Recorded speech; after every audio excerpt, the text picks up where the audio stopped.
Bobi's Earth Adventure, seeing the Earth in 3 new ways. This is Bobi, and one day, traveling in the universe, he found a planet. The planet was called Earth. It was much bigger than Bobi had imagined. Bobi observed closer and he noticed something interesting. This planet was full of creatures. The creatures lived in shelters, which some of them called houses. Every house is special, some in nature, some in the city, some big, some small, some brightly colored, some opaque, but they all have something in common. That is, all the houses have windows. Bobi is curious, and as a curious alien, he wants to know more about these creatures, so he peeks through 3 different windows. Bobi found that there are typically 3 different people on Earth. They are indigenous people, Western people, and Eastern people. They all look similar, but there are also many differences. Bobi found Western orientation based on scientific proof, indigenous based on spirituality, and Eastern based on the 3 teachings and emphasizes traditional harmony and ethics. Western people, a compartmentalized society, are like lunch boxes living together, but they live in different boxes or groups, and sometimes those boxes don't mix very much. Moreover, the indigenous idea is based on relatedness, where everything is interconnected. Eastern emphasizes humanism, which includes treating others the way you would like to be treated. The people see land in different ways. Western thinks land is resource to be used, developed to benefit humans. Nature is conquered. But indigenous thinks land is sacred, given by Creator.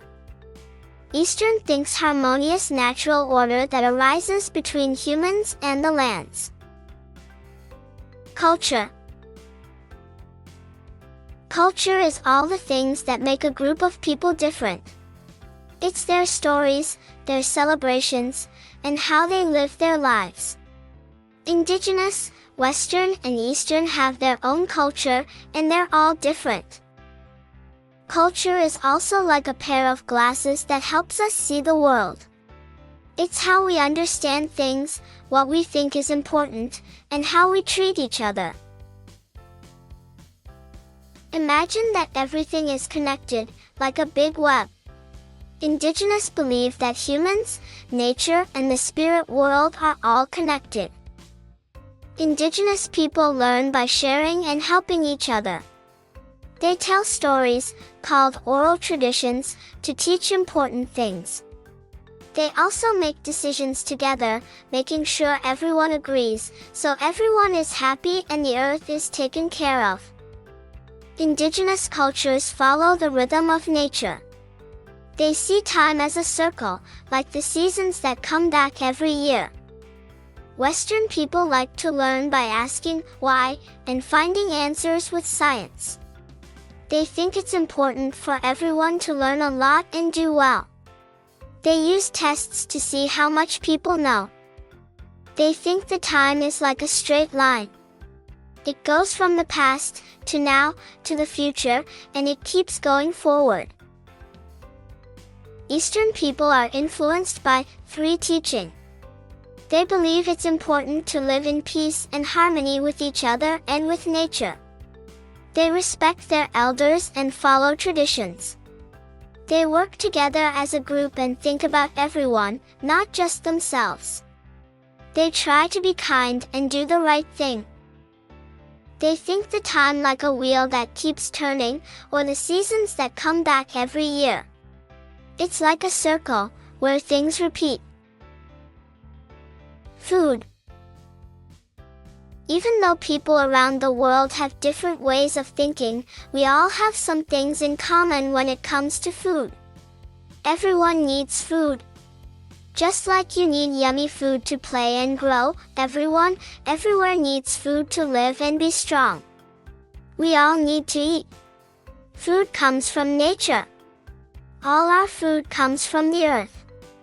We eat fruits and vegetables that grow from plants, and sometimes we eat meat from animals. And we all need water to help everything grow big and healthy. Food brings us together.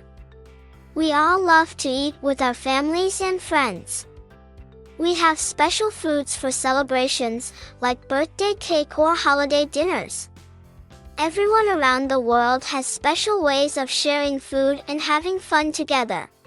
But they also have different views on food, and, a long, long time ago, even before our grandmas and grandpas were born, lots of the yummy food we eat today came from the people who lived here first.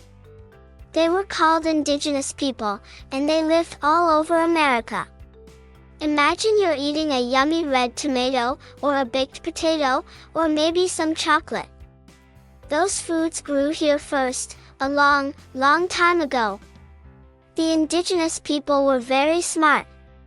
They learned how to live in each place. Some were hunters. They followed the animals like bison and deer, and they picked yummy berries and nuts.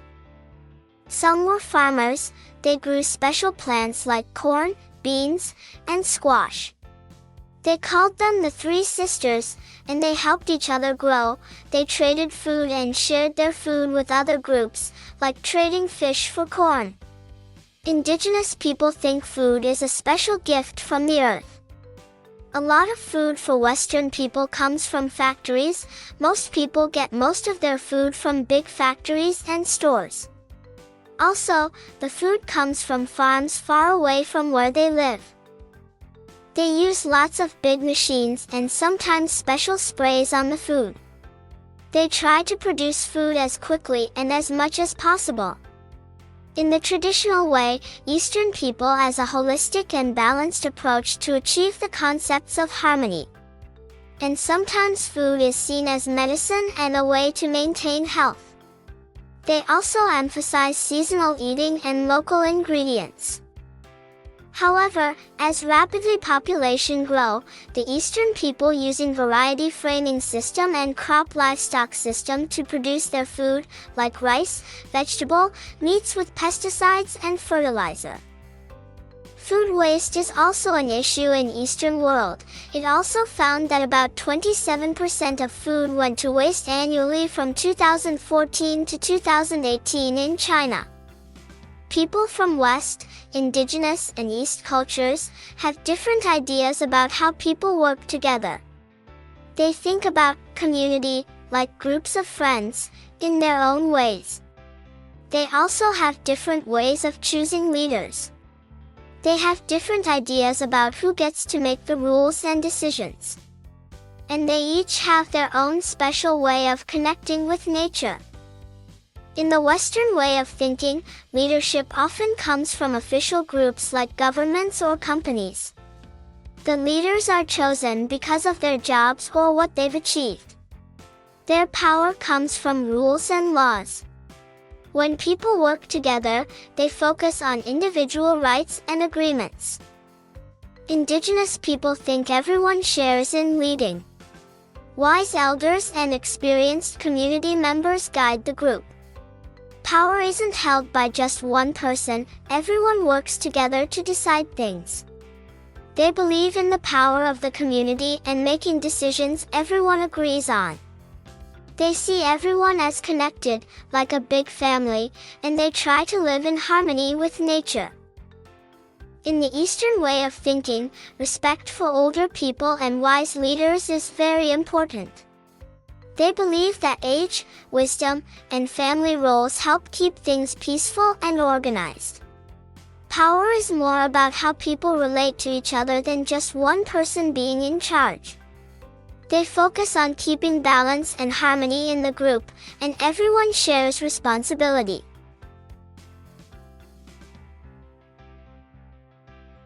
Western medicine develops treatments by first forming a theory based on observations. They then test this theory through research and data analysis.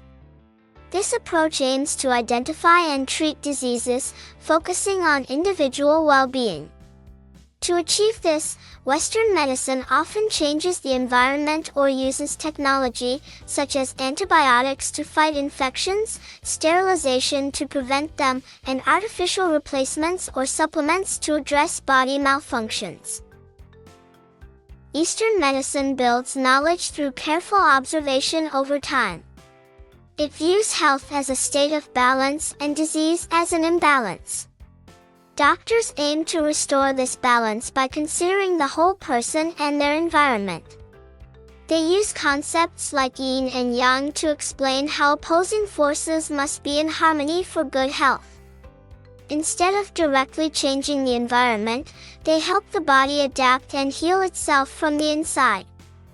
Indigenous healing looks at the whole person, mind, feelings, body, and spirit, using a medicine wheel approach. They see physical and spiritual health as deeply connected, so healing must happen for both. Stories, dreams, ceremonies with prayers and songs, and sacred objects are used to bring balance. They deeply respect the environment, giving thanks before using plants for medicine, like tobacco, cedar, sage, and sweetgrass in the medicine circle. They also recognize that food, water, and air are powerful medicines, and they use many natural resources for both food and healing. Western science relies on facts, clear observations, and experiments that can be repeated. It builds knowledge through the scientific method, often focusing on controlling variables to predict outcomes. This knowledge is shared through schools and scientific papers, and its truth is confirmed through peer review and statistical analysis. A cool example is when a scientist named Alexander Fleming noticed something funny growing in his lab.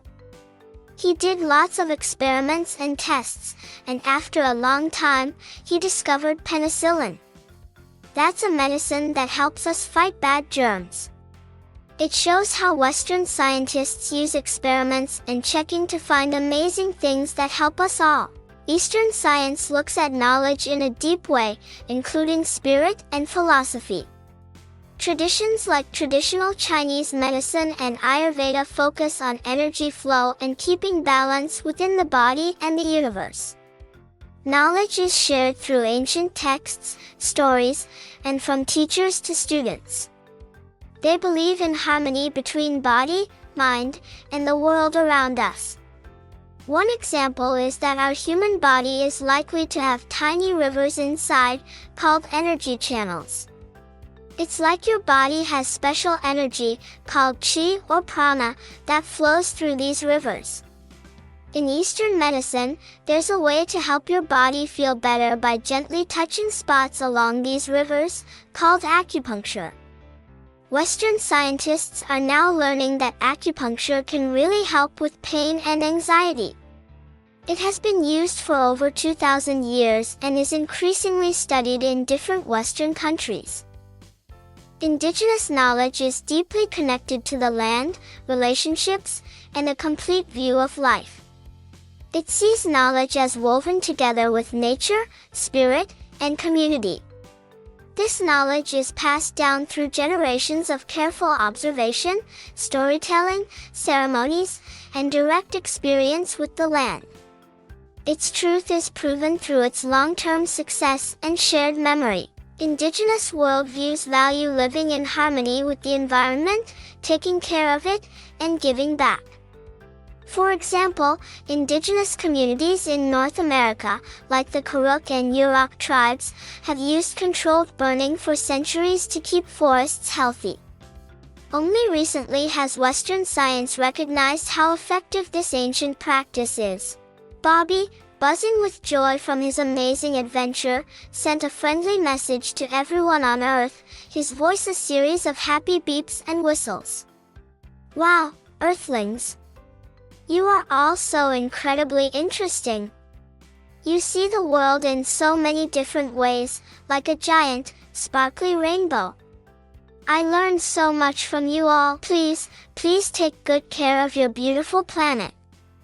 I'll never forget your funny stories, your yummy foods, and your kind, kind hearts. I'm going to tell everyone back home about you. Maybe I'll be back for another visit someday.